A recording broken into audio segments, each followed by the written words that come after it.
एक सरल व्यक्ति की आपको कथा सुनाऊं।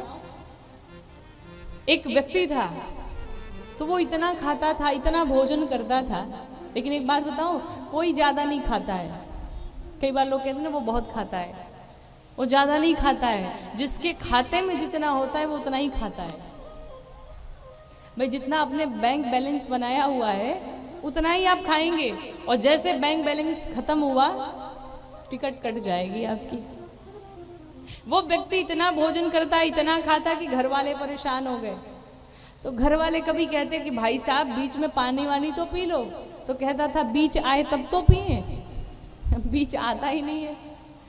घर वाले परेशान हो गए, घर से निकाल दिया, कहा करनी धरनी कुछ नहीं, सिर्फ खाना है, तुम घर छोड़ के चले जाओ। अब वो बेचारा घर छोड़ के तो चला गया, लेकिन जाए तो जाए कहाँ। अब एक दिन घूमने टहलने के बाद वापस घर में आया, लोगों से कहा हम जान रहे थे आप लोग हमें याद कर रहे थे। घर वालों ने कहा नहीं, तुम्हें कोई नहीं याद कर रहा था, तुम पधारो। क्या करे बेचारा, चला गया। चलते चलते एक मंदिर दिखाई पड़ा, और उस मंदिर में एक हट्ठे कट्टे मोटे ताजे संत भगवान रह रहे थे, महंत जी थे। तो जब इसने देखा महंत जी को तो इसे लगा कि ये तो हमारी कैटेगरी के हैं, हम भी मोटे हट्टे कट्टे और महाराज जी भी मोटे मोटे, इनसे हमारी बनेगी अच्छी। तो पहुंचा महाराज जी के पास, कहा महाराज जी एक बात बताओ, ये जो मंदिर है यहाँ क्या काम करना पड़ता है। महाराज जी ने कहा कोई काम नहीं करना पड़ता है, यहाँ तो बस सीताराम सीताराम कहो और कुछ नहीं करना है। अच्छा, उसके लिए क्या करना पड़ेगा। कहा भाई मंत्र दीक्षा लेनी पड़ेगी, शिष्य बनना पड़ेगा। अच्छा वो सब तो छोड़ो, भोजन मिलेगा। कहा भोजन बढ़िया मिलेगा, जितना इच्छा उतना पाओ। अब तो महाराज ये प्रसन्न हो गया कि भोजन तो मिलेगा, चलो मैं शिष्य बन जाता हूँ। महाराज जी से मंत्र लिया, दीक्षा ली और शिष्य बन गया। अब जब शिष्य बन गया, कुछ दिन व्यतीत हुआ, एकादशी आई। तो एकादशी व्रत धारण करना चाहिए सभी को, और व्रत धारण न भी करें तो कम से कम एकादशी के दिन चावल न खाएं। सारे पाप उस दिन चावल पर आकर के बैठ जाते हैं। इसलिए एकादशी के दिन प्रयास करें, व्रत रहें न भी रहें तो चावल न खाएं, चावल का त्याग करें। जब एकादशी आई, रसोई घर में ये पहुंचा तो देखा तो सब खाली खाली पड़ा है। तो ये गुरु जी के पास आया, कहा गुरु जी आज रसोई घर में सब खाली खाली पड़ा है, आज भोजन नहीं मिलेगा क्या। तो गुरु जी ने कहा हाँ मैं तुम्हें बताना भूल गया था, आज एकादशी है, आज तुम्हें व्रत रहना पड़ेगा। चूंकि वैष्णव हो, मंत्र लिया है, दीक्षा ली है, तो तुम्हें व्रत रहना पड़ेगा।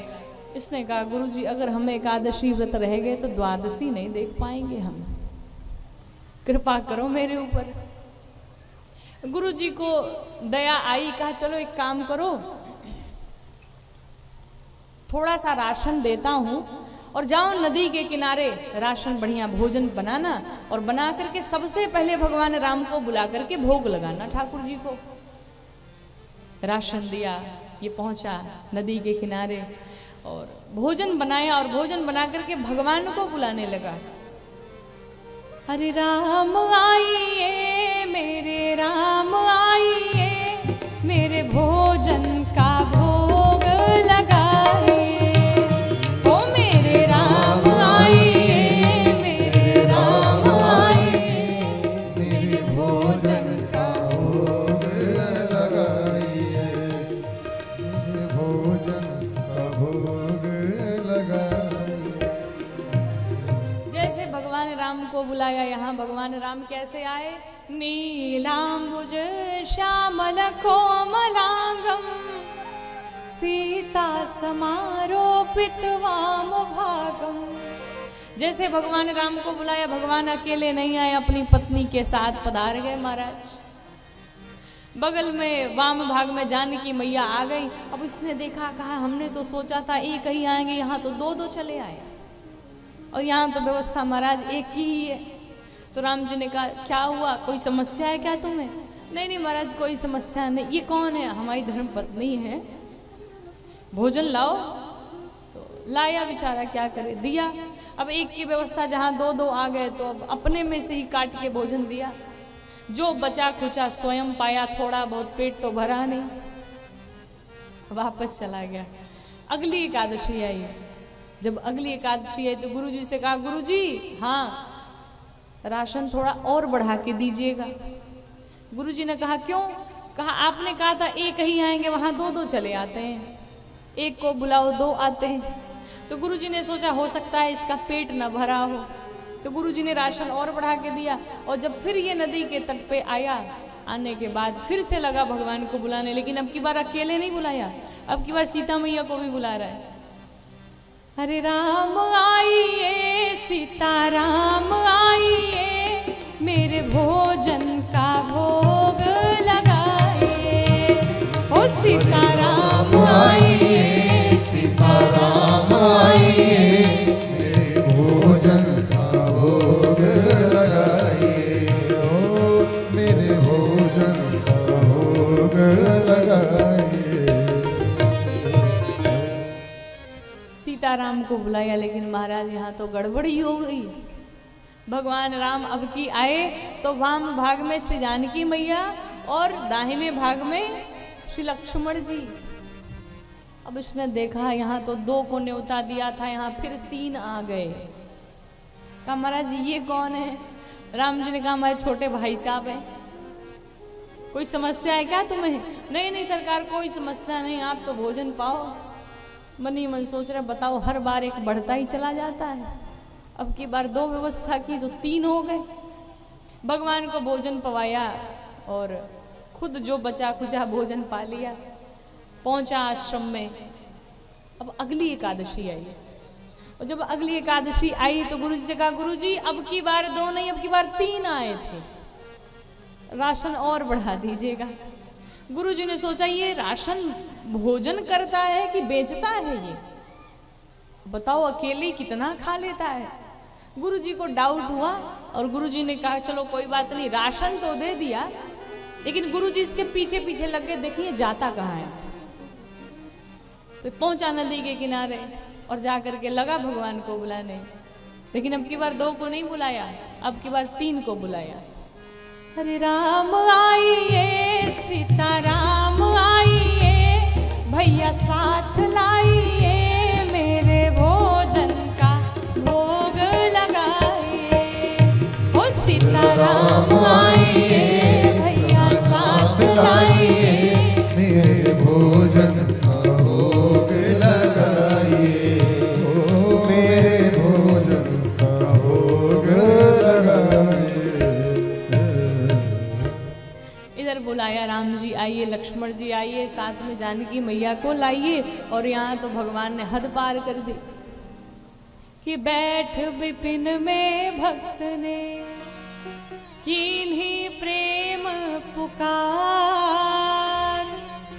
तो क्षण भर में तब प्रगट भयो सकला राम दरबार।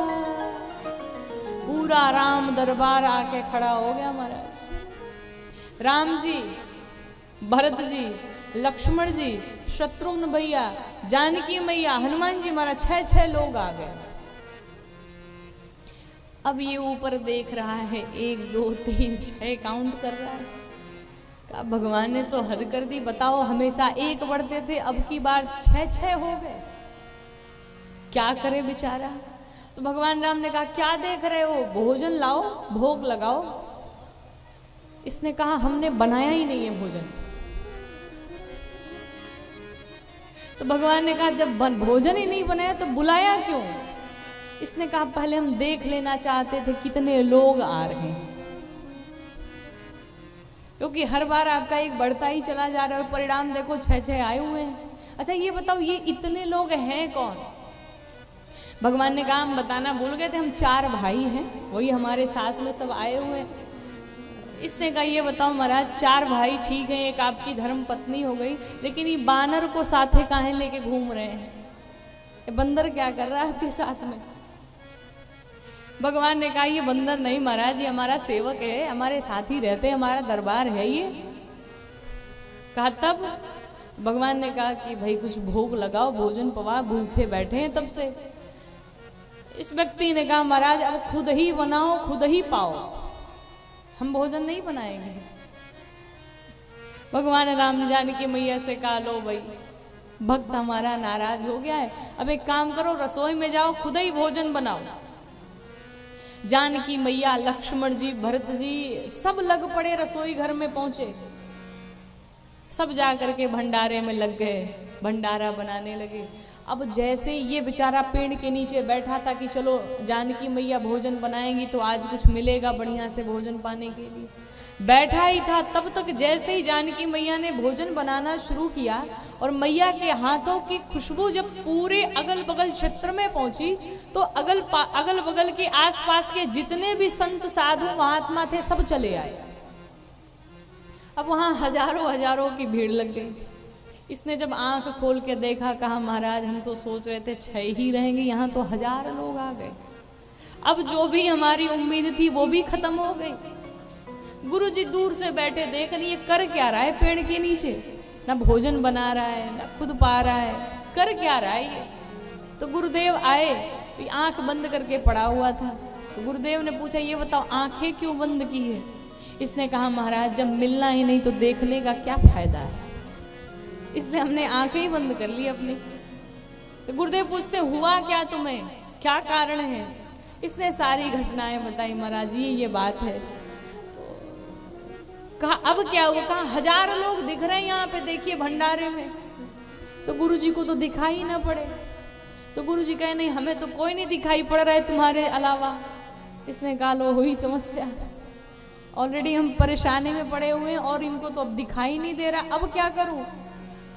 भगवान से कहा प्रभु हमारे गुरुजी को भी दर्शन दीजिए। भगवान ने कहा तुमको दर्शन दूंगा, तुम्हारे गुरुजी को दर्शन नहीं दूंगा। उस व्यक्ति ने पूछा क्यों नहीं देंगे, हमारे गुरुजी विद्वान हैं, ज्ञानी हैं, बड़े महात्मा हैं, संत हैं, हमसे आयु में श्रेष्ठ हैं, हर प्रकार से श्रेष्ठ हैं।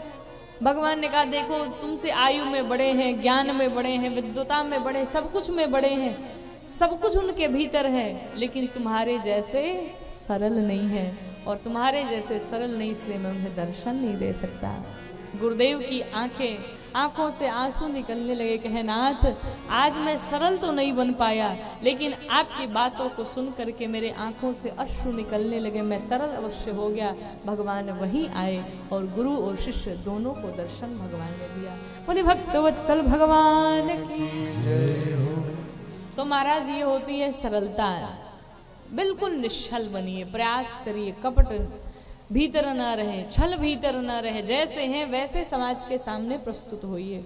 भगवान ने माँ शबरी को नवधा भक्ति बताई। बता करके माँ शबरी ने जाते समय कहा प्रभु पंपा सरोवर जाएंगे, वहां पर देवर्षि नारद मिलेंगे, आगे बढ़ेंगे, वहां पर सुग्रीव जी से आपकी मित्रता होगी और आगे का रास्ता वही प्रशस्त करेंगे।